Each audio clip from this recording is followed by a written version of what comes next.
This is Wall Street Week. I'm David Weston, bringing you stories of capitalism. This week, how HHS Secretary Kennedy's FDA criticism harkens back to its approval of OxyContin and the enormous losses from opioid addiction. Plus, what it takes to keep a company on track or get it back on track when it's wandered off. The tale of two very different companies, the Mars Company and global power giant Enel, and their particular take on stakeholder capitalism. But we start with the milestone this week of the first 100 days of the Trump administration, moving fast and breaking things. But where does it all lead? We ask our special contributor, Larry Summers of Harvard. From a financial point of view, President Trump vowed to do new things, and we have something new: the American capital flight trade. It's a major pattern in markets. When the president does something consequential and new, we see four things. Stocks go down, bonds go down, the dollar goes down, and gold goes up. The signature's very clear. It's revulsion against American assets. Foreigners less willing to put money here, Americans more eager to diversify out of the country. It's something that we saw a little bit of during the Carter administration, but is basically not a pattern in the United States. It's a totally common pattern in what wags joke are submerging markets. Emerging market countries that get themselves in trouble, as Argentina has many times, as Erdogan's Turkey has in recent years. Most of us didn't ever think that this would become a pervasive pattern in the United States. So from an economic and financial point of view, there is something very new. And of course, it accumulates over time. And so if you look at the combination of stocks, bonds, and the dollar, this has probably been the least successful 100 days of a new president since the Second World War. And that's a verdict that's not being rendered by any individual. That's not a verdict that's being rendered in a partisan way. It's just reflecting the judgment of markets. Larry, we saw a couple of weeks ago the effect on stocks, bonds, and the dollar because of tariffs. And there was a suspension, of course, for 90 days for negotiations. This week, we've seen it appears, with regard to Chair Powell and remarks about possibly terminating his regime as a chair. Tell us about that. Will the markets keep President Trump from moving on Chair Powell? Things change, but they stay the same. When the president of a country looks like he is driving events, and he is driving events in an ill-considered populist direction against the wisdom of all economics, then bad things happen. That's the response to the tariffs. That's the response to the Fed bashing. That's the response to the indications of fiscal responsibility that will come to be the response to the undermining of the rule of law. The tradition of keeping score on a president's first 100 days began with FDR, when the country was in the depths of the Great Depression. Barbara Perry is a presidential historian and professor of governance at the University of Virginia's Miller Center. If you view FDR, Franklin Roosevelt, as a modern president, most of us in political science and history do. And what he referred to in July of that 1932 presidential campaign against Herbert Hoover, the incumbent, was that he would start working with Congress in their first 100 days together. FDR said action is what he would give them.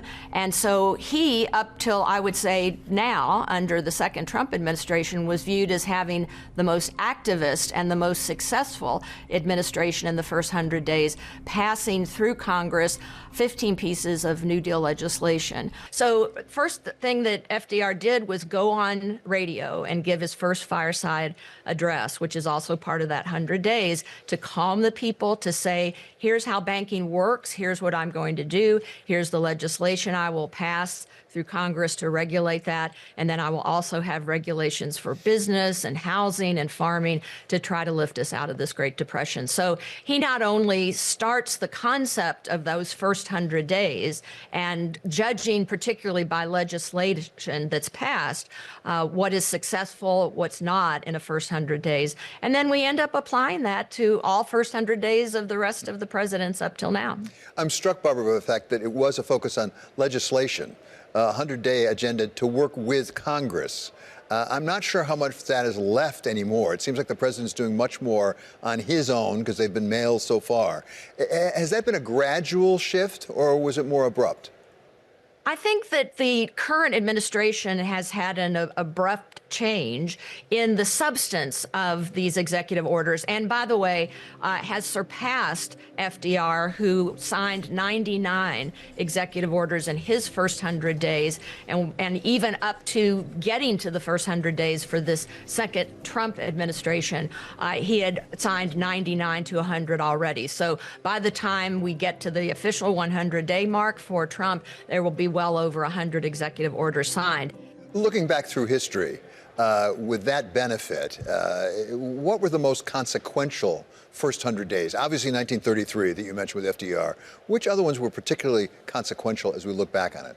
I'll give you another of John Kennedy, something very consequential in his first 100 days that he really wasn't responsible for, and that is the invasion of the Bay of Pigs at Cuba, trying to upend the dictatorship of communist Fidel Castro, who had aligned with the Soviet Union, our mortal enemy in the Cold War. And the word most often used for that invasion is fiasco.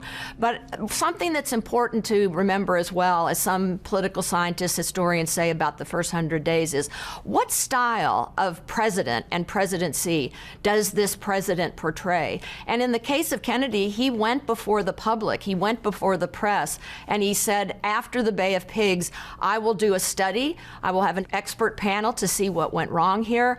I am the responsible officer of this government, and therefore I take full responsibility for the failure of this invasion. He had come into office with a 72% approval rating. It jumped almost 10 points up to 83% because he took responsibility. So sometimes those consequential first 100 days are not so much about what's happening with Congress, but I would say what's happening in the world, what's happening at home in the economy and foreign affairs in wartime situations, and do presidents make a correct decision, or we look back in history, is it a fiasco? Barbara, looking back through history, is there a correlation in general between how consequential the first 100 days is and the rest of the four-year term?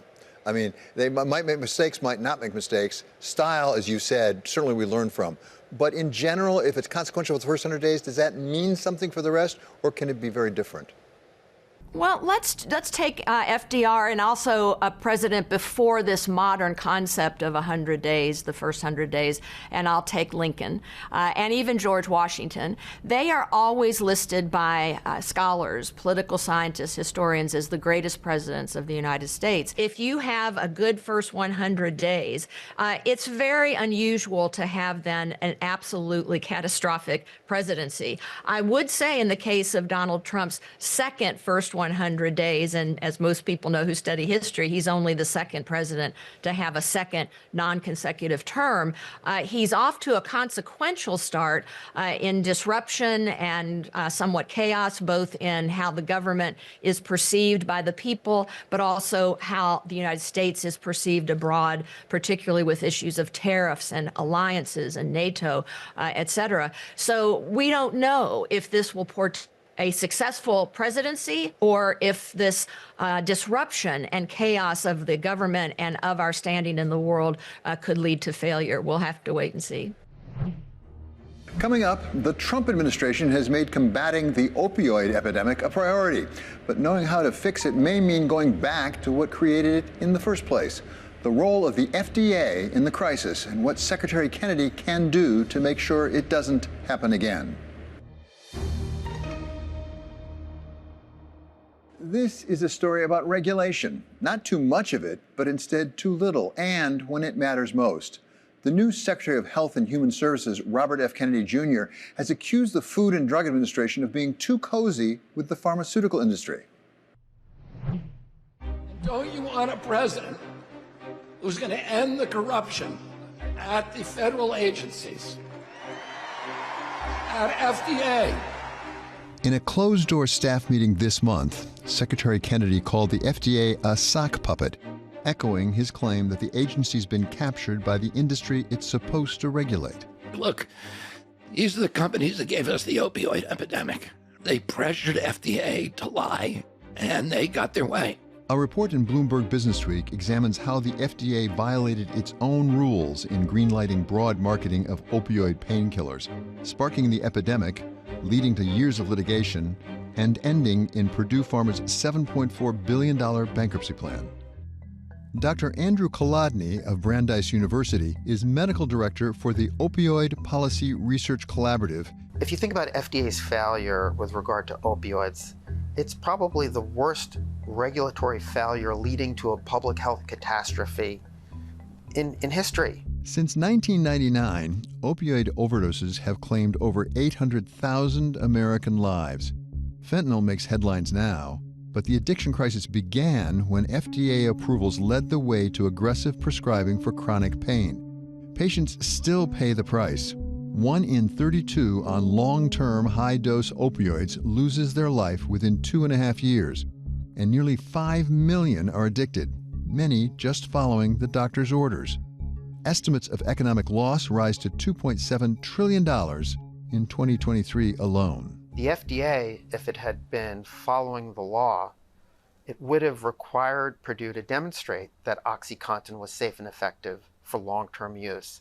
Unfortunately, it never did that, and it allowed Purdue Pharma to promote OxyContin for conditions where opioids are more likely to harm a patient than help them. Could it happen again?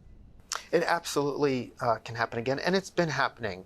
We're seeing FDA put products onto the market despite the concerns of FDA's own external advisory committees that products are not necessarily effective or safe for the conditions that they're being marketed. The opioid crisis may be the most well-known case of regulatory failure in pharmaceuticals, but it's not the only one. Controversy has followed a wave of costly new therapies, including treatments for genetic diseases, cancer, and Alzheimer's.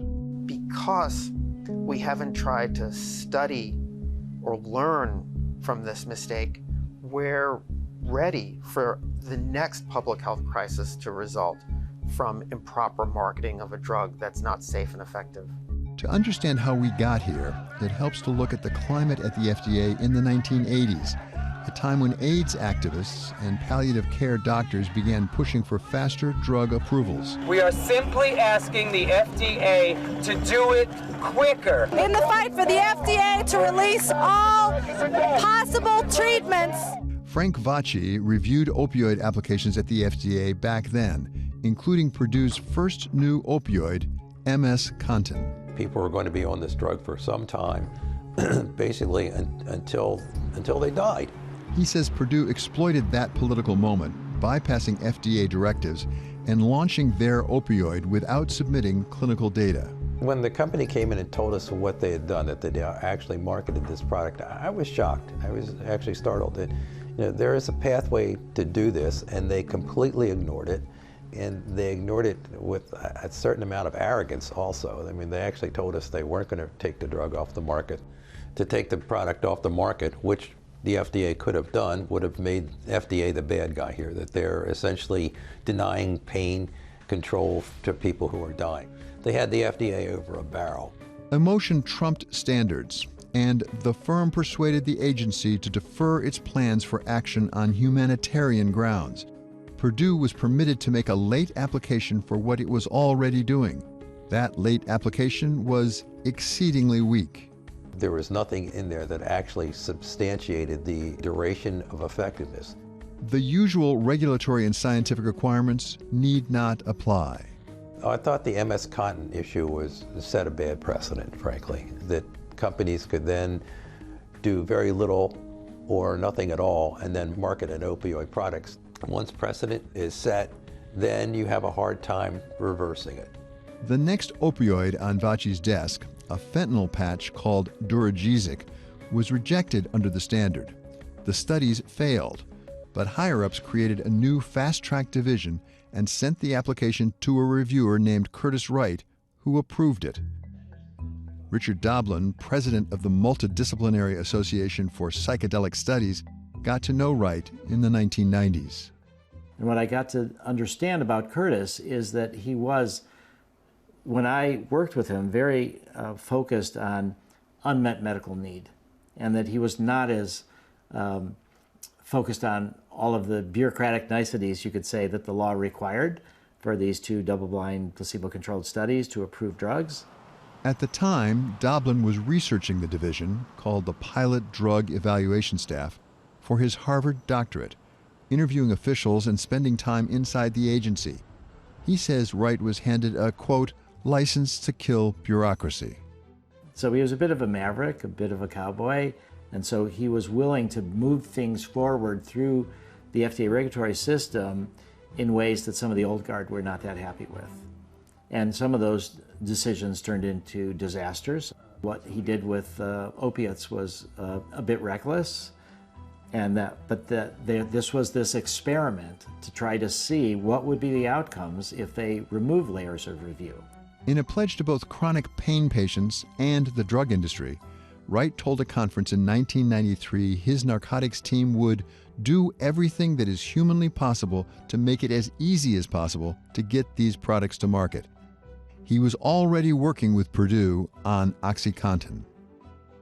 And one of the things that Pilot Drug also did that Curtis Wright was really instrumental with is having a different perspective on who the pharmaceutical companies were. Instead of seeing them as the enemy and that we don't trust them and they're trying to get drugs through just so they can make money, and we need to put up all these obstacles and all these rigorous data gathering things that they have to do.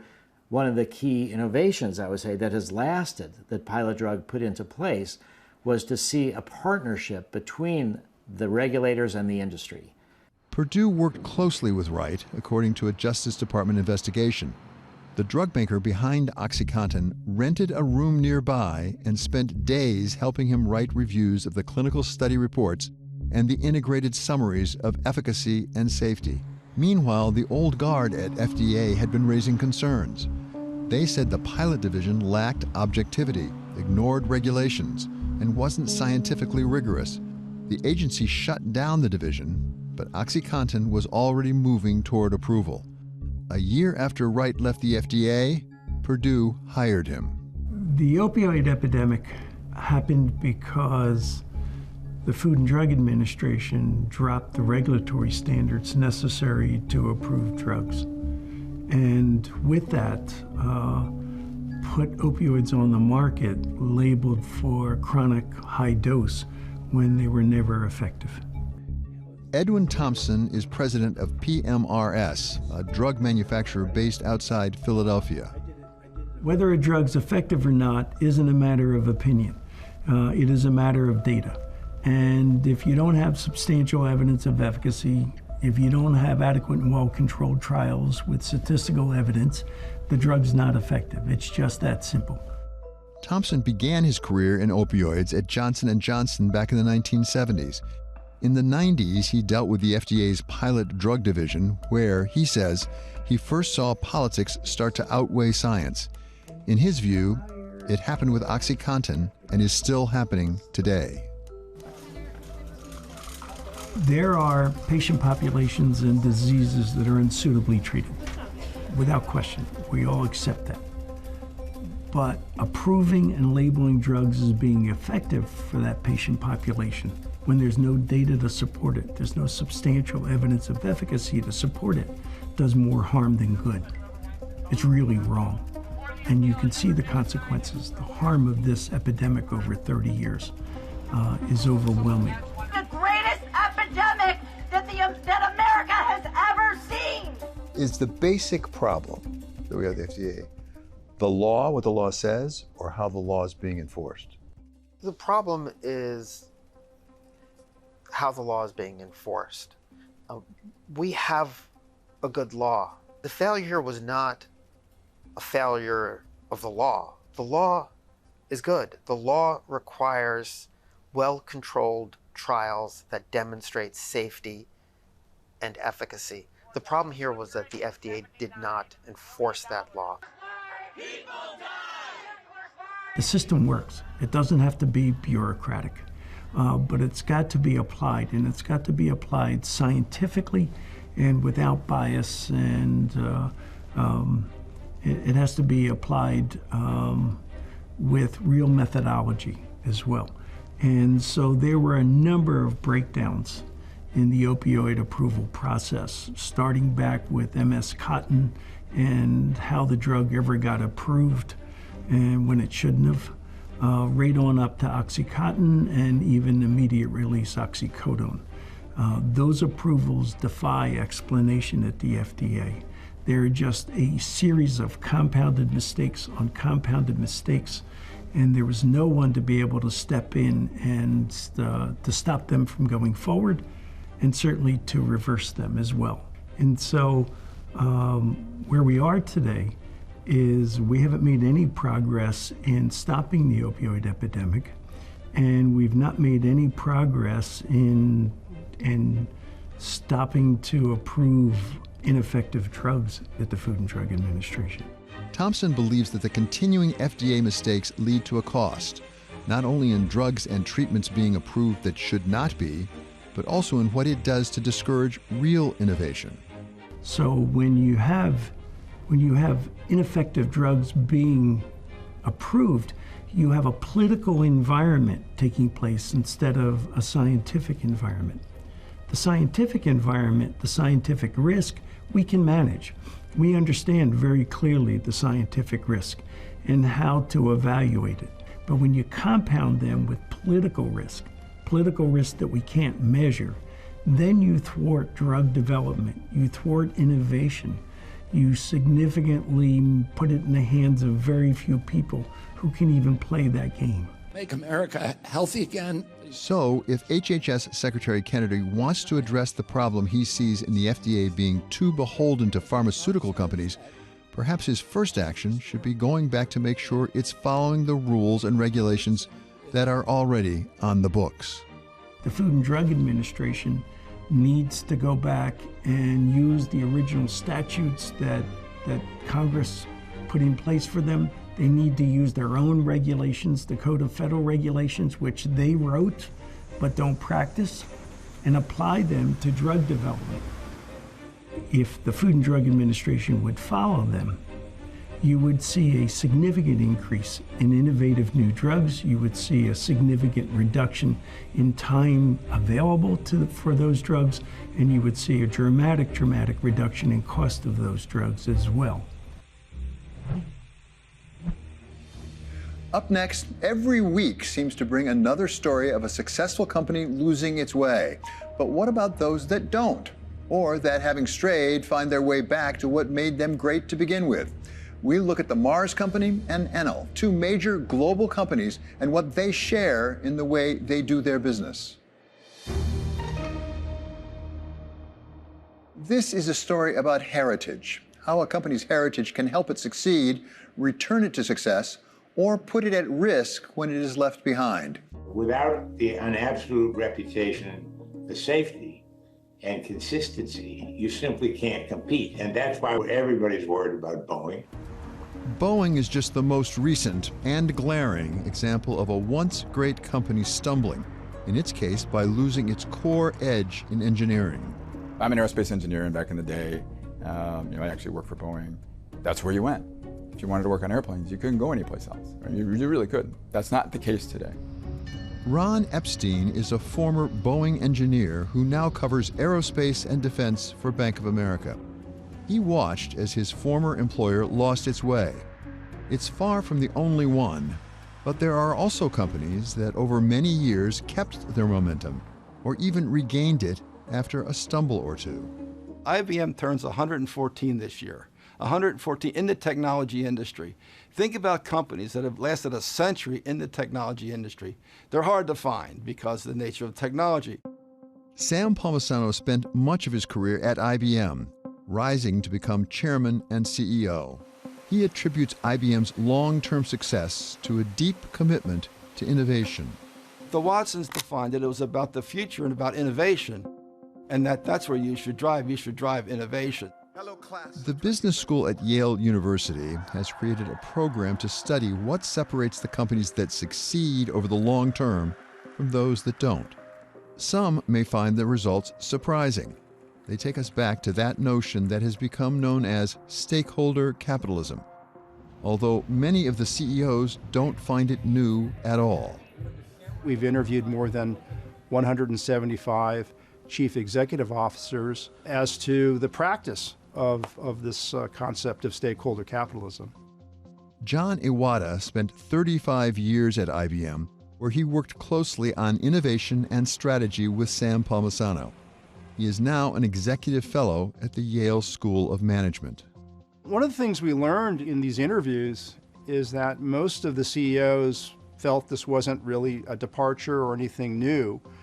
And some of them said this is sound business practice, or it's a return to sound business practice, especially if you think about the long term, leading a corporation or an enterprise for the long term. There are short-term pressures or expectations that sometimes get in the way of making investments or decisions that may not pay off for many quarters or even years. So you have to think about that. You may think about non-financial commitments to employees, to society, and those are not standardized. Those are not accepted measurements and metrics, and so those are soft or squishy. And other factors that come into play here. Iwata learned from his CEO interviews of the challenges leaders face in trying to bring together disparate parts of the company and disparate interested parties, and the key role of purpose in weaving it all together. CEOs, like every executive, comes up through a business or through a professional career in a vertical, finance or R&D or sales. And when they get into the CEO chair, Satya Nadella of Microsoft said it some years ago in an interview, it's then you realize just how multi-constituent or how many stakeholders the enterprise actually has. You have shareholders, you have governments, of course you have customers and employees, you have suppliers, and you have to have these relationships with all of these constituents. The question is, do you manage them piecemeal, or do we think of this more holistically? A lot of the CEOs described, sometimes they use air quotes, this management system, almost an operating system for the company that is based on common definitions of the firm. Some of them say there are 3 questions that you have to ask and answer. Why, what, and how. Why do we exist, which turns into the purpose of the company? What do we do, which is the strategy of the company? And how, and that's the culture. How are we going to show up? A well-known company that has put purpose and values at the core of its operations since its founding is the Mars Company, in business since 1911. Mars is more than 100 years old, very successful for a long time.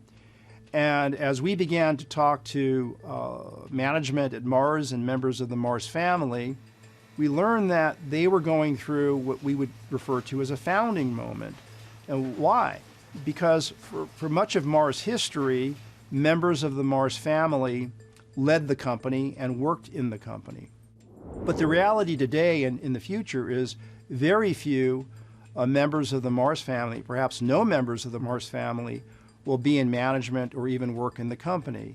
The principles and the values are at the heart of who we are. Victoria Mars is the great-granddaughter of founder Frank C. Mars. She has been on the board for nearly 20 years, 3 of them as chair. My grandfather had very strong principles and values. And these principles and values I grew up with without actually knowing that I was growing up with them. So when we talk about the Mars principles, we're really talking about the family values that have existed since the beginning. And as the company got larger and it was more and more difficult for the family specifically at that point my father and my uncle, to be around all the associates, to be able to talk about the values and to be able to talk about how we do business, they decided it was time to write them down. The 5 principles that were actually written down and defined in the early 80s, quality, responsibility, efficiency, mutuality, and freedom, have been our principles since the beginning. And they are the foundation of everything we do within the business. Times change and businesses evolve, something the Mars Company has certainly done. But as much as the Mars principles may be updated every few years, the fundamentals do not change. So they haven't changed, they've just been updated to be relevant. Management helps us and supports us and clearly, obviously, implements them in our business, but any changes to them, any tweaks to them, anything from the colors to the script to the words belongs to the family. A company having principles is one thing. Putting them to use in everyday decisions, not to mention big strategic decisions, is something else entirely. It's not a checklist, but it comes up in conversations when we make decisions. And I think there are 2 things. One, is this aligned with the purpose of what we're trying to deliver here, whether it is overall for Mars, the kind of company that we're trying to deliver today is well set up for the world we want tomorrow. Klaus Aagaard is the Mars Chief Financial Officer and, like all members of management, not a member of the Mars family. 5 principles come up, certainly as a fact check, this doesn't feel like in line with the 5 principles. Well, why not? And sometimes they're not all equal in every decision. Are we really delivering quality? Are we really directed by the consumer? Or is this mutual to the stakeholders around us when we may make decisions around renegotiating certain things or whatever? Are we true to the stakeholders around us? The Mars principles underlie the values of the family, but the family also believes it makes the company more successful overall. The principles and the values help us be proud of this company. We do believe that utilizing these principles helps our associates make the right decision. The decisions that create the concept of a win-win. We are all going to succeed together versus let me win and let me see you fail. So I really do believe that utilizing these principles has helped us be successful in business. It helps us recruit good people and keep good people. It helps us earn trust with governments. It helps us earn trust with our associates. It helps us earn trust with communities where we work. So to us, yes, it does make a difference and helps us be successful. The Mars Company is at its base a family company, a global, highly successful one, but nonetheless a family endeavor, which may give it advantages in pursuing its principle-based business strategy, but that can also come with some challenges. There are no doubt many public companies with a long history that also has a very great story to tell. We believe we have our own story and our unique vision for the future, while respecting that long-term success is also built on continuing to have healthy short-term performance, if you want to call it that, is an ingredient that live well in our context, with the way management is set up, with the commitment also of our owners to take a long-term view and leave a lot of capital for reinvestment in the company and set some objectives, both financial and non-financial objectives that really enables us to do the things that we're doing. When people used to ask me and say, what is your biggest fear, or what is your biggest worry? My response usually is, it's not the business. The business really can function very well on its own. It's managing a family. So part of being able to be a family business, to continue to be a family business, requires a lot of energy and effort into working with the family. We have been having annual family meetings for over 20 years. Our family is continuously there because we're connected to this business. We're joined at the hip by this business. So having the family functioning well, and having the family and being able to manage through conflicts that come up, which of course will come up in every family, and being able to work towards a common outcome and common goals takes a lot of work. The Mars family continues to work hard at pursuing the goals and values it has established since the beginning of the last century. But could a similar approach succeed in a publicly traded company in a very different business? And that's where we turn next, to the second biggest power company in the world, Enel, and how it moved forward by returning to its basic purpose. The Mars Company has enjoyed a very long and successful history as a family company pursuing the family's values, even as it expanded around the world and into new businesses. But the Yale Project learned from its 175 CEO interviews that Mars shares some approaches with large, publicly traded companies in very different industries. One of them is the Italian power giant Enel, whose CEO redirected it for a new age by taking it back to its simple roots. Headquartered in Italy as a global energy generation and transmission company, Francesco Starace became CEO, I think it was in 2014, and he inherited a company that was troubled, particularly from a stakeholder perspective. From an investor standpoint, the stock was languishing, the company was heavily in debt. They were in this chronic cycle of making massive capital investments in building new power plants that wouldn't come online in some cases for 10 years. And by the time the plant was operational, it was obsolete. And they had these big write-offs and so forth. So not good for the investor. At the other end, they had difficult community relationships all over the world. I think he said we were at war constantly with communities where we put plants in, they didn't want us there. And for 40 years or more, we had these difficult relationships with communities.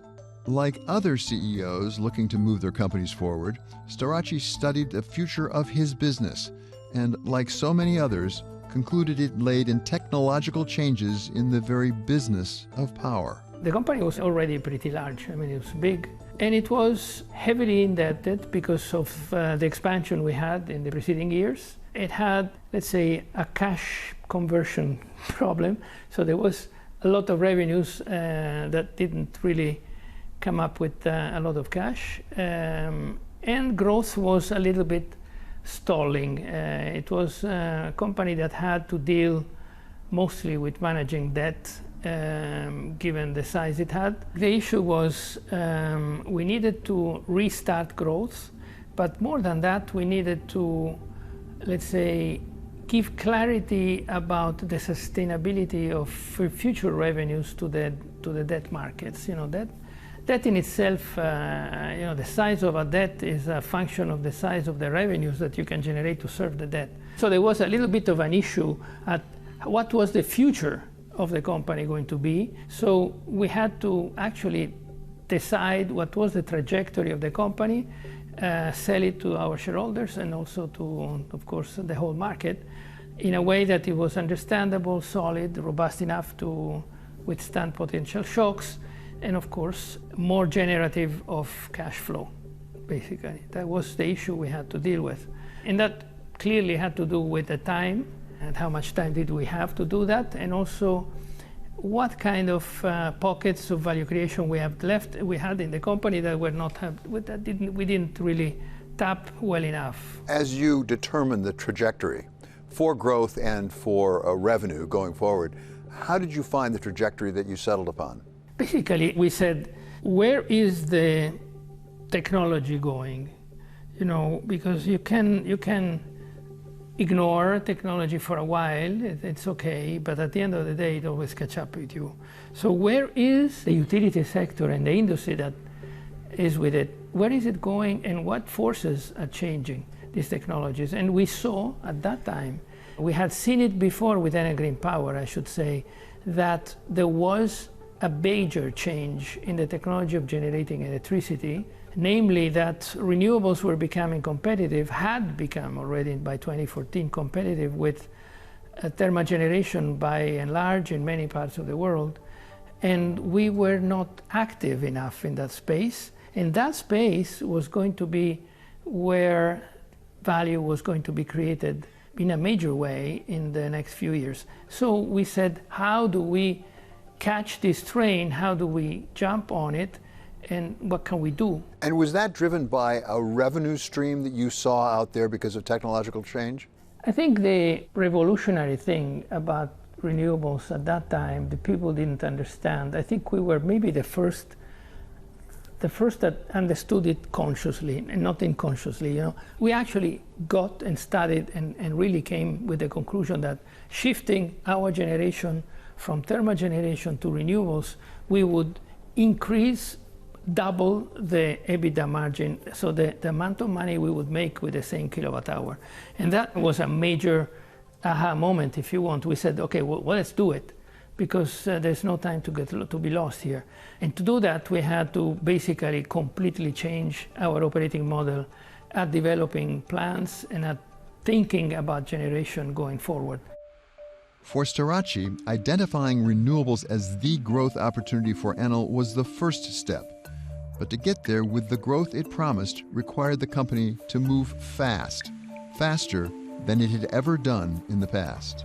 Imagine this is an industry that worked before with a time horizon of 5 to 10 years. So you started investing in something, and that whatever it was, a power plant or anything else, it would start generating revenues 5 or 10 years after. And we said, we shortened that to 3-year maximum, okay? That was a major shock for most people, and those that were impacted were basically the development people, you know. And we said, scrap all the stuff that does not stay in this 3-year time horizon, and that accelerated a lot, you know, the circulation of the capital. I mean, capital started working a lot earlier than before, and that gave us the momentum we needed to really kickstart the whole thing. I should say it took 6 months to explain over and over more than one time this logic. But after that, everybody got it. And I would say in a few years, we were working at 2 years, not 3. So we further shortened that time. That was a major change. After some initial resistance, Enel employees embraced the new direction because of the opportunities it presented them. But ironically, Starace sees this new direction as really a return to the basics of what gave rise to the company in the first place. The pushback was basically a different one. It was the fact that we had, say, a very limited number of very large investments with which we thought we would continue to grow the company. And applying this 3 years rule, we would cut the investment size a lot. So the renewable energy projects had smaller, much smaller sizes. So people said, how can we grow? Because these projects are so small. And the answer we gave them is, well, you have to multiply the number of projects. So instead of having, say, 20 projects, you're going to have 200 or maybe 400. And that was a major shock, because to manage 200 or 300 projects at the same time was something the company had never done before. I think at the end it was exciting for people. They needed something, and they laughed at the fact that they could go at it numerous times, many more times than they ever dreamed. And every corporation has a culture. Did the culture change under your leadership? No, it did not. Actually, what happened is that we needed to declutter the cultural space in a way.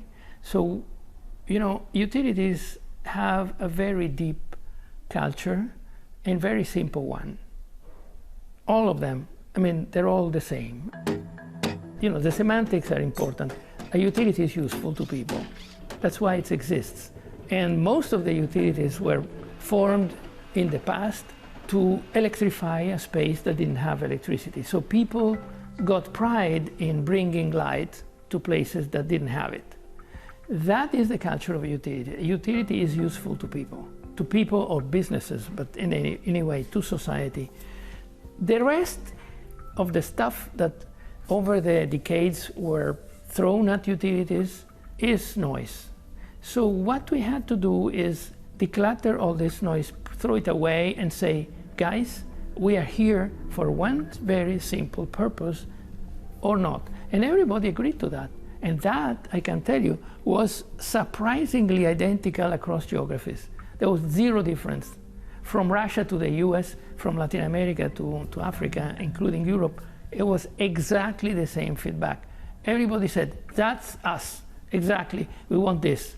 So it was super easy. I just had to eliminate a lot of, say, substrata and stuff that were thrown at the utility over the years. So in a sense, you were not fighting with your heritage, you were returning to it. Exactly. We had to go back to it. You know, we had a purpose statement, and that was like 5 sentences glued together, and you can read through them who wanted to add something, and nobody said, no, it's too much. So it was a super complex stuff. And we just said, you know, this doesn't matter. What are we for here? I mean, we are useful to society. That's our purpose. So we created a very nice purpose line that was a sentence, open power. We empower sustainable progress. That's it. And everybody immediately identified in that. So we didn't really have to invent anything. We had to remove stuff. The term stakeholder capitalism has become somewhat controversial, a potential distraction from the basics of running a for-profit business. But whether you're a global power like Enel, or a global family business like Mars, or the 140-year-old IBM, those who actually run the businesses find it to be pretty basic. Most people running the companies understand that the way you create profitability, which funds your future investment, is through your innovation in your product lines, in your customer service, whatever it happens to be. That's how you do it. Now, quite honestly, David, as I am old and I am cynical, the CEO should have been doing this anyway. That's what a lot of us were just doing. And even some of the most troubled businesses are embracing some form of this stakeholder capitalism, as the relatively new CEO of Boeing, Kelly Ortberg, recently told Congress. Boeing made serious missteps in recent years, and it's unacceptable. In response, we've made sweeping changes to the people, processes, and overall structure of our company. While there's still work ahead, these profound changes are underpinned by deep commitment from all of us to the safety of our products and services. Up next, Larry Summers takes us through Harvard's battle with the Trump administration. The Trump administration's battle with Harvard over funding and schools' policies is just the most conspicuous of a series of such clashes with prestigious American universities. Larry Summers has spent much of his career on the faculty at Harvard, where he served as president in the 1990s. He's not been shy about criticizing his school, but does not endorse the approach being taken by the government. I think Harvard should carry through on a whole set of reform with respect to anti-Semitism, with respect to discipline of students, with respect to widening of perspective, with respect to ensuring compliance with the Supreme Court. And I think the government should recognize that and keep the regular flow of funding going when Harvard does move on reform. I think there's a risk on both sides. I want to make sure that Harvard does carry through with necessary reform, but gosh, we can't have the government ordering universities around in violation of all the processes that are prescribed by law. That's a really important point. It's Harvard, but it's not only Harvard. Now Harvard has actually sued various agents of the U.S. government on the grounds that you were suggesting actually recently, that it was beyond the scope of the Constitution. How important is it for that case actually to make it through to a judgment for the sake of not just Harvard, but other universities? I think it's important that a precedent be set, whether that precedent is set by a court or whether that precedent is set by the government backing off and moving to address its concerns, as previous administrations have, in a lawful way through communication, negotiation, prior notice, due process. The precedent can be set in multiple different ways, but this goes far beyond Harvard. This applies and is of relevance to universities across the country. And universities are one part of a broader point that the government is not allowed to selectively persecute its enemies. And what happens in universities is going to bear on what happens to law firms, is going to bear on what happens to companies, is going to bear on what happens to specific teachers and specific schools. This is not just about so-called intellectual life. This is about liberty and freedom and progress. Those ideas are under threat from what is happening. This is a different level, David, of challenge than certainly I've seen in my career. There have been presidents I passionately disagreed with, who I thought were pursuing policies that were severely misguided. But I have never seen a president whose actions I felt were subverting the character of American democracy. And that makes this an especially important moment. If Harvard, with its more than $50 billion endowment, with its network of people who have gone through its schools that include a large number of presidents, a large number of people in the Senate, half the Supreme Court. If Harvard cannot resist this kind of tyrannical encroachment, then I don't know who can. So I salute President Garber and the leadership he is providing. He is not a flamboyant figure, but he is a person of great character and determination. And I think anyone who underestimates him will be making a very, very serious mistake.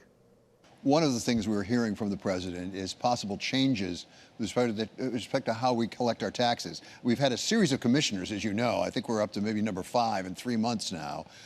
There's various actions, including talk about withdrawing this tax-free status from various people. There's been a sharing of information. How damaging is that potentially to the economy? David, we've talked a lot about the authoritarian tendency and President Trump threatening the rule of law. That's certainly a major risk. But I think we're seeing something else. We're seeing raw incompetence. Raw incompetence as they send a hugely consequential letter to Harvard that reverberates around the world, and then they said it was made by mistake. Raw incompetence when an acting IRS commissioner is appointed by the President of the United States, and then it's oops the next day because the Treasury Secretary has been given a chance to weigh in, and the appointment is canceled. Raw incompetence when there's just flat-out violation of law, as with instructions that have been given to the IRS to intervene in specific tax matters, as with the 501c3 for Harvard. Raw incompetence, I think we will come to judge when we observe the consequences of tens of thousands of IRS enforcement personnel being let go, and it being done in a way where because of the incentive scheme, the most competent people, the people who can get the best jobs elsewhere, are the ones who are most likely to leave. I think we are threatening the basis of our tax system, which is based on voluntary compliance. And I think if we have a president who's completely delegitimizing government and who's taking away the capacity of the IRS to process tax returns, to audit when that's necessary, I think we'll see many more people take cash payments and not report them. Many more people engage in dubious transactions with their cronies to misvalue assets and avoid paying taxes. many more people engage in abusive tax shelters. That's an area the president, I think, has some awareness of from his past business dealings. And when all of that happens, the people who are going to pay are honest taxpayers.